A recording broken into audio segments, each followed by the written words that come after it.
নমস্কাৰ, শুভ সন্ধ্যা। এটি খবৰ দিব ওলাইছোঁ।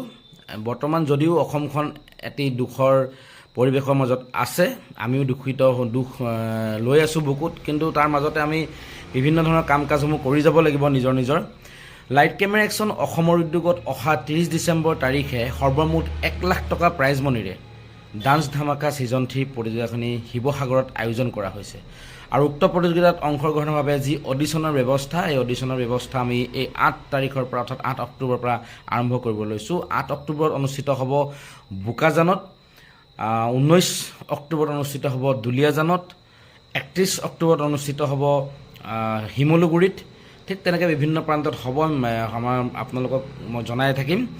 যিয়ে নহওক, এই ভিডিঅ'ৰ জৰিয়তে জনাইছোঁ। আৰু উক্ত প্ৰতিযোগিতাখনত বিচাৰক হিচাপে উপস্থিত থাকিব জনপ্ৰিয় টিভি চেনেল ষ্টাৰ প্লাছৰ এটা জনপ্ৰিয় ৰিয়েলিটি শ্ব' ডান্স প্লাছ প্ৰ'ৰ 2024ৰ বিজয়ী ৰিতেশ পল আৰু আমাৰ অসমৰ আকাংক্ষা প্ৰিয়দৰ্শনী ডান্স প্লাছ প্ৰ'ৰ ফাইনেলিষ্ট, তেওঁলোক দুজন থাকিব। গতিকে যিসকলে উক্ত অডিশ্যনত অংশগ্ৰহণ বা এই প্ৰতিযোগিতাত আহিবৰ কাৰণে অডিশ্যন দিব বিচাৰে, এটা যোগাযোগ নাম্বাৰ ওপৰত দি দিছোঁ। সেই যোগাযোগ নাম্বাৰত আপোনালোকে যোগাযোগ কৰিব আৰু সবিশেষ জানিব পাৰিব, সময় ঠিকনা বা অডিশ্যনৰ বিষয়ে। গতিকে সকলোকে এই ভিডিঅ'ৰ জৰিয়তে জনালোঁ। সকলো ভালে থাকক, সকলো কুশলে থাকক। ধন্যবাদ।